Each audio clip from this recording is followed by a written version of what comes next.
हमारे सभी पाठकों को प्यार भरा नमस्कार। जैसा भी है मेरी है, मैं ही इसकी माँ हूँ।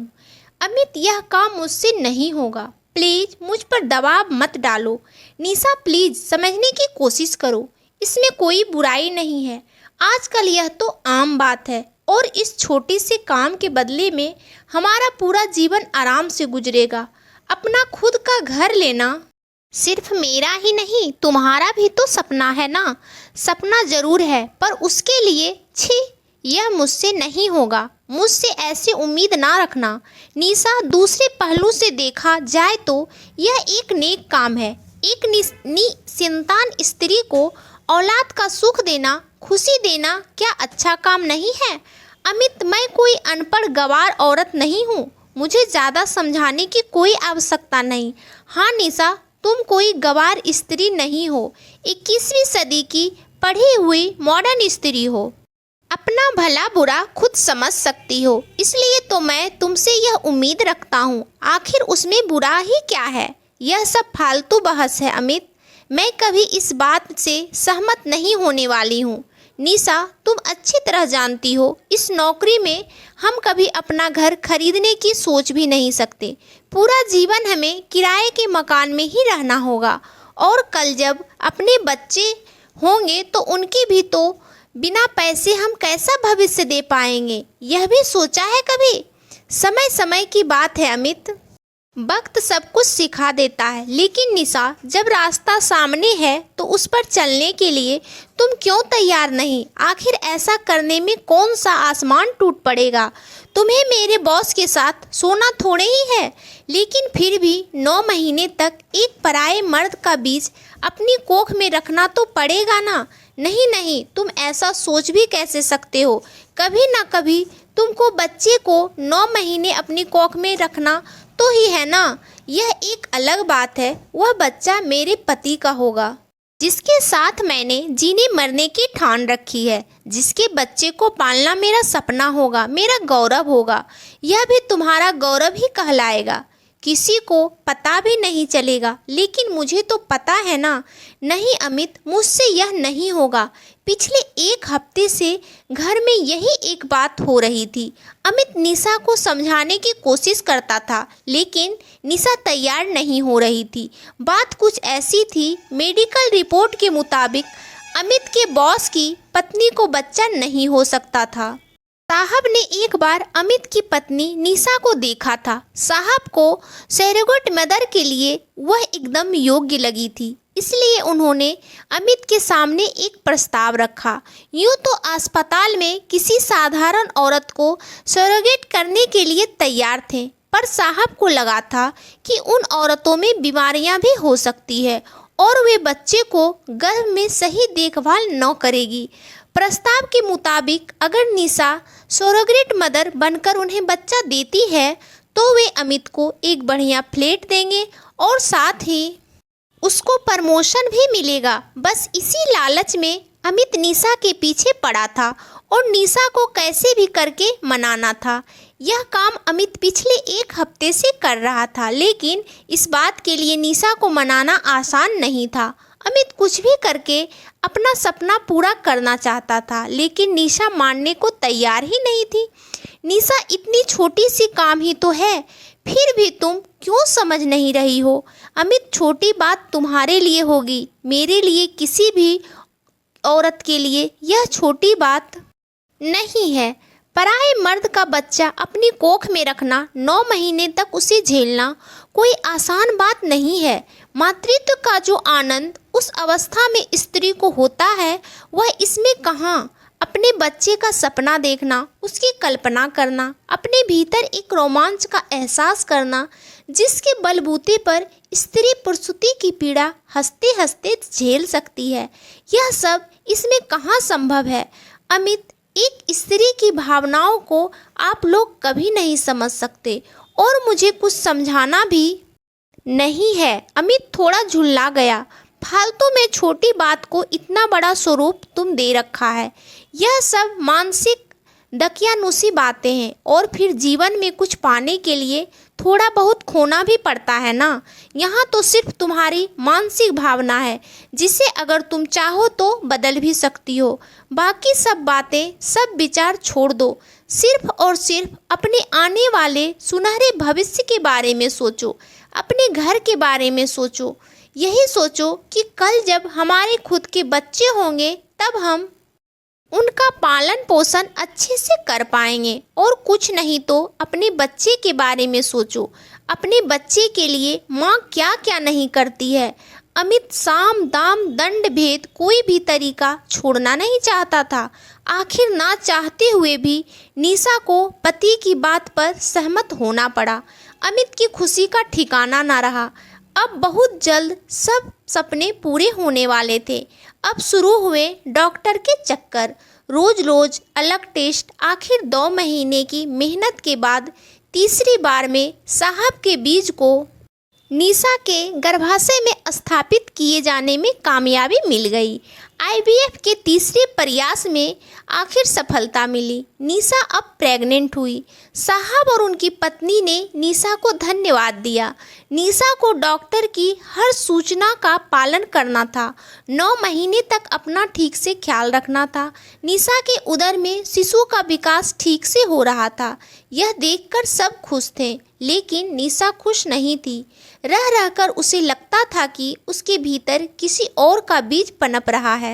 यही विचार उसको रात दिन खाए जा रहा था। जिंदगी के पहले मातृत्व का कोई रोमांच, कोई उत्साह उसके मन में नहीं था। बस अपना कर्तव्य समझकर वह सब कर रही थी। डॉक्टर की सभी हिदायतों का ठीक से पालन कर रही थी। बस उसके भीतर जो अपराध भाव था उससे वह मुक्ति नहीं पा रही थी। लाख कोशिश करने पर भी मन को वह समझा नहीं पा रही थी। अमित पत्नी को समझाने का, खुश रखने का भरसक प्रयास करता रहता, पर एक स्त्री की भावना को, उस एहसास को पूरी तरह समझ पाना पुरुष के लिए शायद संभव नहीं था। निशा के गर्भ में पल बढ़ रहा पहला बच्चा था, पहला अनुभव था, लेकिन अपने खुद के बच्चे की कोई कल्पना, कोई सपना कहाँ संभव था। बच्चा तो किसी और की अमानत था, बस पैदा होते ही उसे किसी और को दे देना था। निशा सपना कैसे देखती जो अपना था ही नहीं। बस वह तो 9 महीने पूरे होते ही प्रतीक्षा करती रहती, कब उसे इस बोझ से मुक्ति मिलेगी। निशा यही सोचती रहती। मन का असर तन पर भी होना ही था। डॉक्टर नियमित रूप से सारे चेकअप कर रहे थे।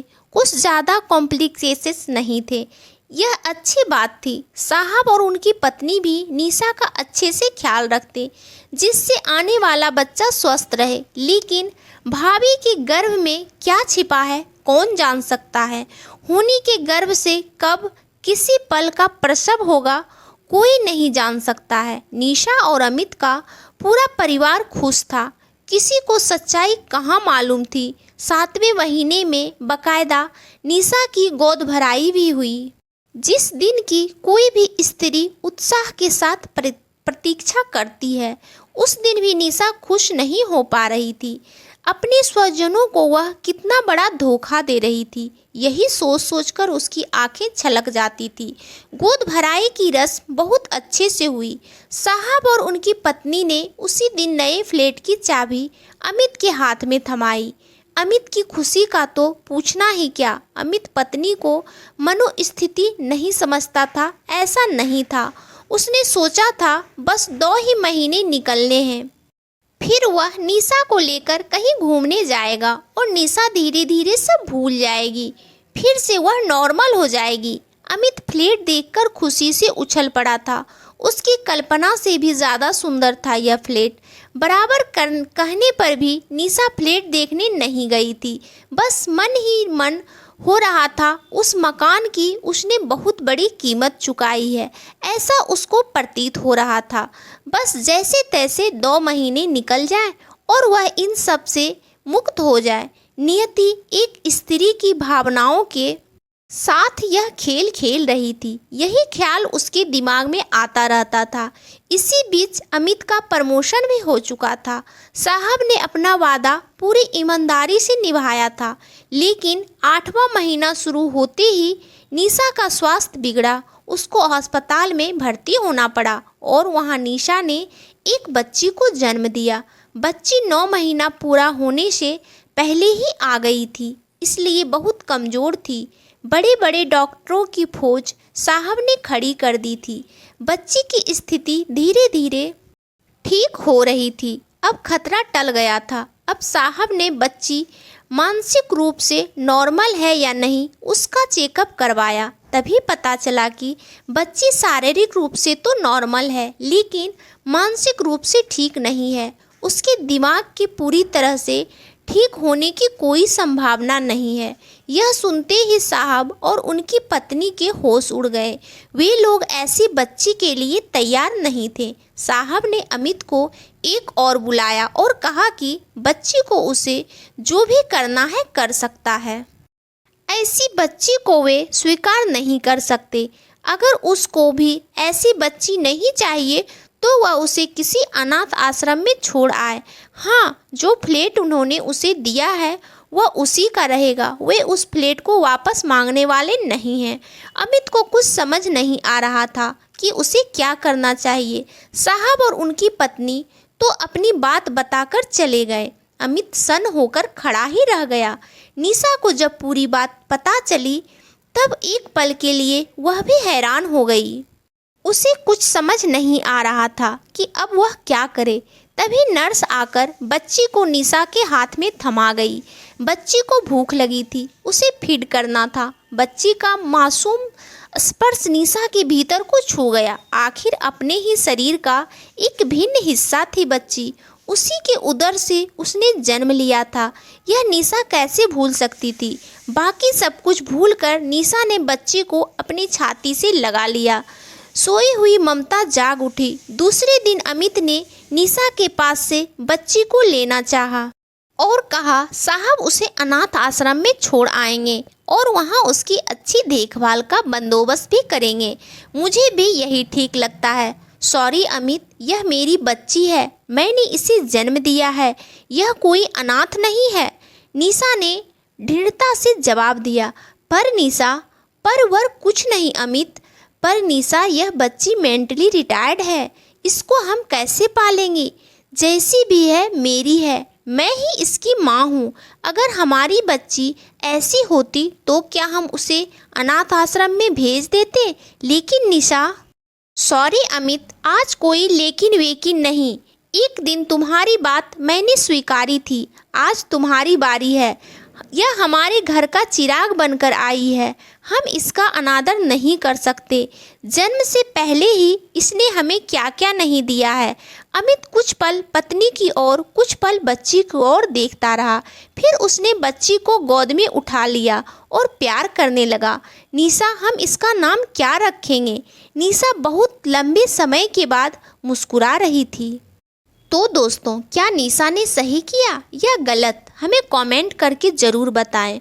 और कहानी अच्छी लगी हो तो इस कहानी को लाइक कीजिए और इस चैनल पर नए हैं तो चैनल सब्सक्राइब कीजिए।